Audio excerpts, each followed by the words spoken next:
Hi everyone, welcome to today's lesson. Today we're going to be looking at sketching trees, so kind of quick sketching trees rather than going into any kind of great detail. We'll be looking at that in some future lessons. It's partly to complement the recent set of landscape sketching exercises that we've been working on, just so you can get into a little bit more detail with your foreground trees and have a bit more clarity with your trees in the background as well, the way that you draw masses of trees in the distance. So we're going to kind of look at general tree shapes and sort of the silhouettes of different types of trees to begin with. Then also the basic forms that those groups or types of trees will typically take. Then kind of look at how you can approach quickly getting them sketched in. So we don't want to spend longer than sort of 30 seconds to a minute, even on the most detailed type of tree. If you know it's in the context of a small thumbnail sketch that you're working on from life, you don't want to spend a long time on any individual part of the drawing. You want the overall effect. So that's what we're looking for today. Trees seem really complex, but you can simplify them quite effectively for the sake of a drawing or a painting. And a lot of that is to do with omitting details, so you don't want lots of details in terms of branches or individual leaves when you're painting a tree, particularly if you're drawing or painting on the spot. You're not going to have time to go in and draw individual leaves. You need to give the impression of it quickly, which is easier than it seems. You're just looking for a suggestion, and it gives a kind of liveliness to the image as well, which is really nice. Makes the drawing seem more natural and more lively. So to begin with, I'm just going to go through these different shapes of trees. So I've got an accompanying document. If you follow the links to the blog or to the OCAD page, if you sign up to OCAD, you have access to all these docs that go along with these videos. If you subscribe to the videos, you kind of get more updates about that sort of thing as well. So firstly, we're going to look at pyramidal trees, which are what they sound like. Basically triangular in shape, kind of getting smaller nearer the top. These are sort of pine trees and lots of other types of conifers. Not so much deciduous trees, but there are exceptions. So if you think of a really typical pine tree, like a Christmas tree, it's a triangle at its most basic. Maybe got a little trunk down there, then it's a triangular shape. If it's three-dimensional, you just make it into a triangular prism. It's got a little rounded bottom, a little rounded trunk. So you can see that's the basic form of a pyramidal tree, like a pine tree, kind of typical coniferous pine tree, which is basically like a tapering cone. Which means that as a form, if you had, say you had light kind of coming from the right hand side, you would get a kind of tapering shadow shape. So like a cylinder that's just getting kind of narrower, something like that, and maybe you would cast a little shadow down on the trunk as well. But at its most basic kind of universal form, that's what a pine tree is. We're going to look at how you kind of build that up with some slight more detail, but essentially if you drew a bunch of pine trees, you would give the impression to the viewer that that is actually a pine tree. Next are probably next to pine trees, the most common types of trees you'll come across when you're working from landscapes, and those are layered or crown trees, which include a lot of deciduous trees like oaks, birches, maples, those sorts of things. They do vary from being kind of at their most basic. They're just a kind of spherical shape, so basically a sphere coming off their trunk. Obviously underneath that you've got all the kind of branching trunk, or the trunk branching into larger limbs and then more smaller limbs, which makes up this sort of shape. If we look at it as a general sort of form, it's basically going to be a sphere. So maybe a little bit of shading there, and then again, if it was lit from the right hand side, it would be something like this. So we're trying to think of these trees not as being made up of lots of complex little details like branches coming out, or leaves, loads of thousands and thousands of individual leaves. We're thinking of them as a big form. So this kind of big rounded tree, big sort of crown tree, is basically just a big sphere, because if you think about it, if you keep walking around it, it'll stay roughly the same shape. They can, of course, vary, so we're going to look at kind of variations in this, kind of ragged edges, different sorts of shapes. They can be broken down into individual clumps, but at their core, they're basically still this kind of generally rounded shape growing from that single point, which is the trunk. The third shape that we're looking at is columnar, which are basically trees that form. They're also kind of similar in shape to the coniferous trees, but where the coniferous trees, all the limbs of the branches kind of sweep down, so you get a sense of motion going down. Column trees sort of they basically go upwards. So they tend to be, they taper up to the top, but all of their direction is up. So all the branches kind of go upwards. Which means that if you give them a bit of form, they're kind of like almost somewhere in between the conifer and the deciduous trees, something like that. We're going to look at them in a little bit more detail in a moment. And finally, another kind of inverted shape are weeping trees. So a weeping tree is kind of like an upside down, a bit like a thimble shape or something like that. If you think of weeping willows, very often river trees are a little bit like this. They kind of droop down to the water. They basically grow up and then they start to kind of sway down. All the branches kind of go up and sag back down onto themselves, which makes for this sort of shape. So a kind of a squared off sphere in this case. You will typically find yourself coming across these two shapes most, though. So kind of coniferous trees and your kind of typical deciduous trees that you find in forests. At least in Europe, it varies. If you're in different parts of the world, you get things like I've got a mental blank now. Palm trees, totally different sorts of trees. But we're just looking at this kind of simple set, which you'd often find in colder parts of the US or Europe, the UK, kind of standard trees. So yeah, these are the basic forms that we're looking at, and we're going to be trying to apply the logic of these shapes to some sketches of slightly more naturalistic looking trees. Just working from imagination, you'll find the more that you work from life or from references from real trees, the more you get used to the kind of particular rhythms they have. The main thing you're looking for are basically the edges of the tree, the kind of interesting rhythms that you get. And then kind of rhythms within the tree, so any point where light breaks through, where you see a little bit of a trunk or a branch. And then you just generally give it a kind of a form of some sort. But we're working kind of trying to limit it to kind of 30 seconds a minute or something like that for each tree that we're drawing. So if I begin with a pine tree, as we saw, it's got this kind of sweeping quality. So it'll be reasonably big, this one that I draw. What you tend to find with stereotypical pine trees is a kind of a layered effect.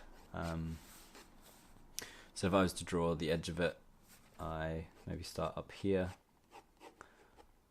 and I'll find that I get a little sort of overlap there. So the first layer of foliage, and then it kind of cuts back in and overlaps. So then another layer cuts back in.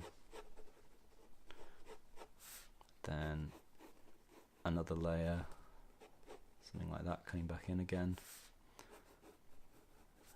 and another layer.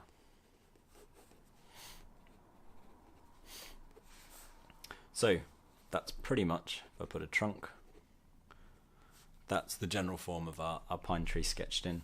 So we've still roughly stuck to that pyramidal shape, because that's what it is. But the only embellishment is I've added these kind of tiered layers. So if I was to then start giving it some value, you're not going to find many gaps through the sky. They're quite dense, typically pine trees. You sometimes get sparse pine trees, but in the case of this pine tree, you're not going to find any gaps. So what I'd start to do is just kind of quickly and lightly work to give it some mass. So following what we were doing there, so it's going to be darker on this side. The whole tree will probably have some tone. Usually trees are darker than most things in the image. And I'm kind of sketching the direction of my my drawing roughly matches the sweep of those pine needles as they sweep down. As a little embellishment, you're going to get these little dark accents underneath each layer, because the light in this instance I've placed kind of slightly to the right.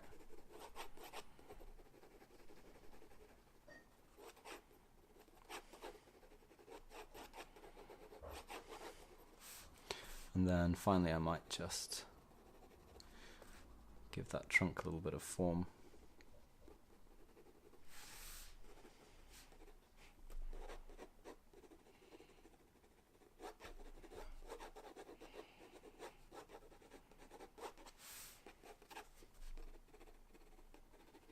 And if you were going to carry on giving it any more detail, you'd start to look for a little bit of variety in the needles and the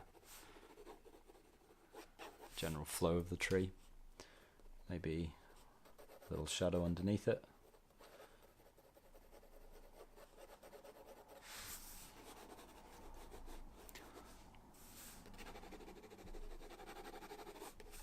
Maybe do some cross-hatching just to emphasize some of the darker sections.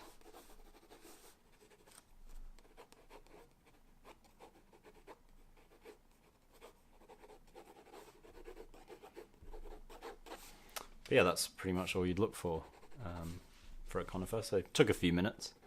Slightly detailed one. This one, if it was a bit smaller, you wouldn't need to spend as long. And obviously you can just keep, as always, you can keep adding as much detail as you like. But again, we've just based it on that idea of the cylindrical form kind of lit from the side. If it was lit more from above, it would be kind of even, and you'd maybe have like a little bit more value on these sides of the tree as well, so it was a little bit lighter in the middle. But you get the idea. So that's how we would sketch in a conifer. Probably one of the more complex types then is if we were to look at a kind of more layered or crowned tree. So it might have a slightly more broken edge. The way I'd start that is try not to be too regular. Kind of establish a size for it. Look at where the trunk comes out or up to.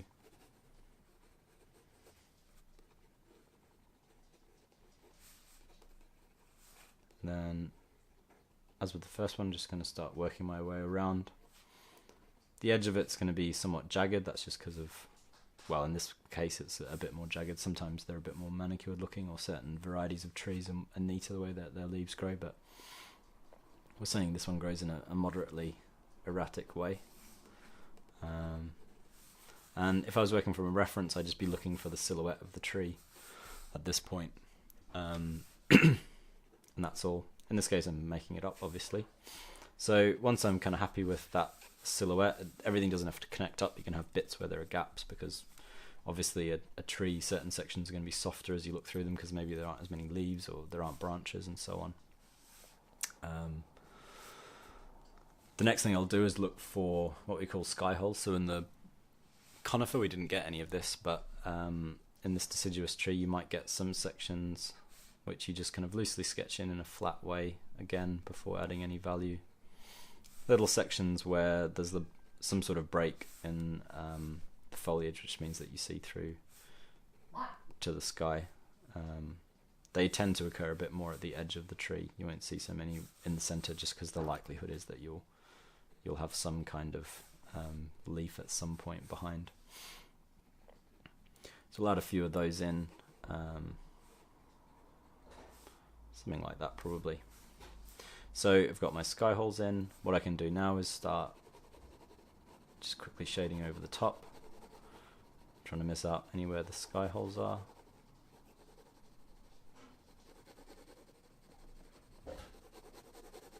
Again, you don't have to be super neat with this, because if it's a bit rougher, it's going to add to that texture of the tree. The tree's not a totally smooth thing by any stretch of the imagination.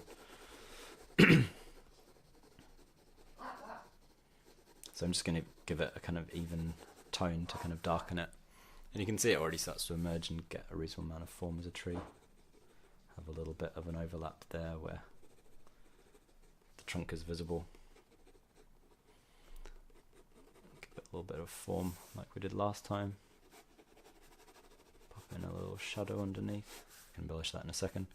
And again, we're going to look for its particular volume. So if it's lit in the same way as this sphere here, then the leaves are going to be darker as they wrap around into this side of the form. So I can kind of progressively go through and just darken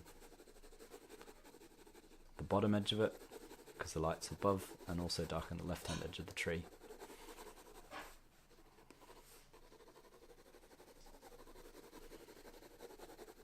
So as I say, we're just following the logic of that big circular form.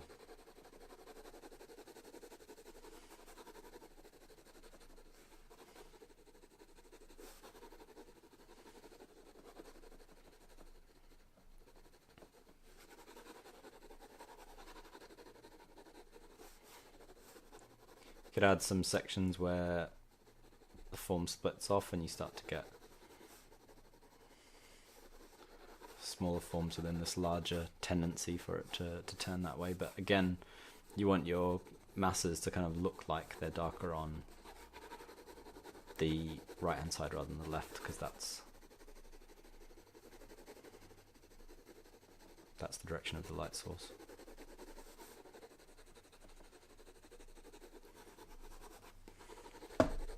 So you can see it's starting to get a bit of volume that way. So we've just worked with the silhouette and just progressively giving it some shape, treating it as a volume. So in no way am I thinking about it as individual leaves, but it's starting to give the impression of a tree. It works quite well.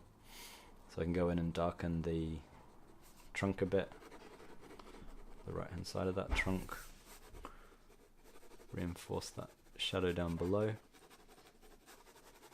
and the shadow cast by the tree.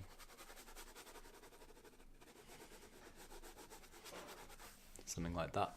So there, again, you see that you can go and kind of emphasize little bits of the sky holes if you like.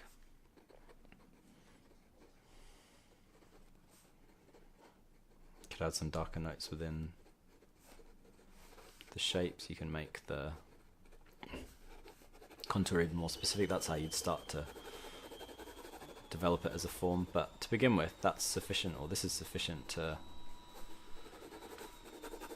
give a pretty good impression of a tree within the context of a landscape drawing. So that's all you're after. I'm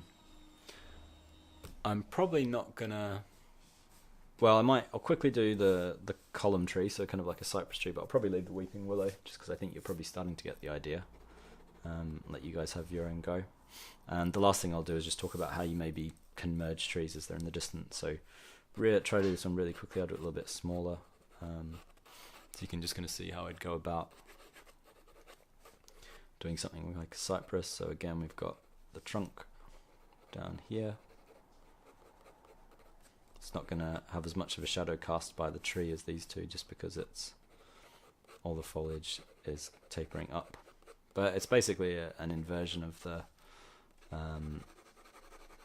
pine tree, so we'd maybe give it a little bit of value. I haven't actually even done the outside edge of it at this one. I could do that at this point. But it's going to be pretty simple. It's quite compact, so less rhythm, kind of regular rhythm, than something like the conifer would have. And again, we're just really quickly sketching in and just giving it that cylindrical form.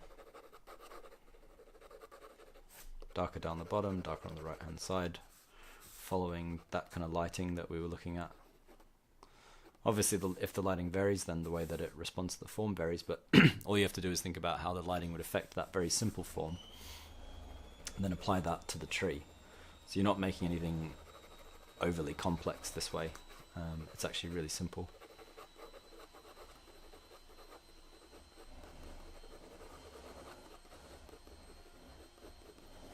Yeah, something like that's sufficient for say a cypress tree. Might be a little bit taller, but yeah, you get the idea. And finally, last thing I'm going to do is look at how you would go about drawing groups of trees in the distance. So you've got a hillside, something like this, maybe behind this tree here. This is our foreground tree, but we've got another group in the distance, and we're going to treat it very similarly to how we've treated all these other trees. So it's not going to be an individual tree that we look for the outside edge of. It's going to be a whole line of trees. So you might have, if you had pines, they're going to make generally triangular shapes, something like that. There'll be some kind of rhythm to them, so you don't want them to look too regular because that won't look realistic, but I've done that, and then I can go in and just shade in that tree line. And again, your shading can be somewhat broken. It doesn't have to be perfect because that just gives texture to the line of trees. You might get some little bits where some of the trees are darker or lighter. That gives a little bit of depth to the group. They don't feel quite so flat. You might have some sections where it's darker underneath. Sometimes you get a general effect that it's darker at the bottom of the group of trees. Quite typical. And there you can see you do one little lone tree next to it. But suddenly you've got kind of a general sense of some coniferous trees sitting in the background there. And they feel looser than this one, so they feel like they're further away. If they were a group of kind of more deciduous trees, they tend to make these rounder forms more so. But again, just looking for the rhythm of that line, that outside line of all the trees. So you see they feel different to that first group. But you can treat them similarly once you get to this point, so you might start to add some form to individual trees, or a suggestion of a general darkness at the bottom. Both sets might cast a little bit of shade onto the ground below them, something like this.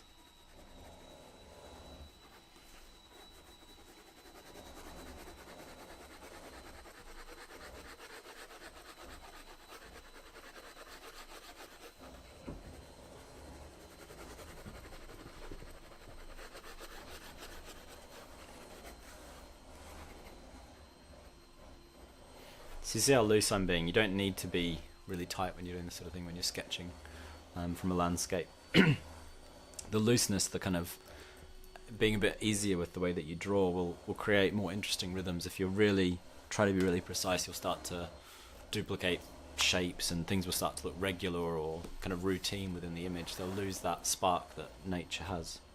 So that's what we're looking for. We're just looking for those outside rhythms of different shapes. You've got your kind of what conceptually the tree is, what general shape it is, but then you can have fun with the specifics of each individual tree as you start to draw that rhythm outside it. And it's a nice combination of structure and variety, so kind of chaos. So that's what you're looking for. But yeah, hopefully you find the lesson interesting and you can apply it. As always, feel free to comment below and subscribe for future lessons. If you're a member of the OCAD studio, you can get in touch for tutoring. If you wanted to sign up to OCAD so that you can get access to private tutoring with with myself and the other teachers, then you can follow the links to the school. But yeah, that's it for today, and I'll see you guys soon.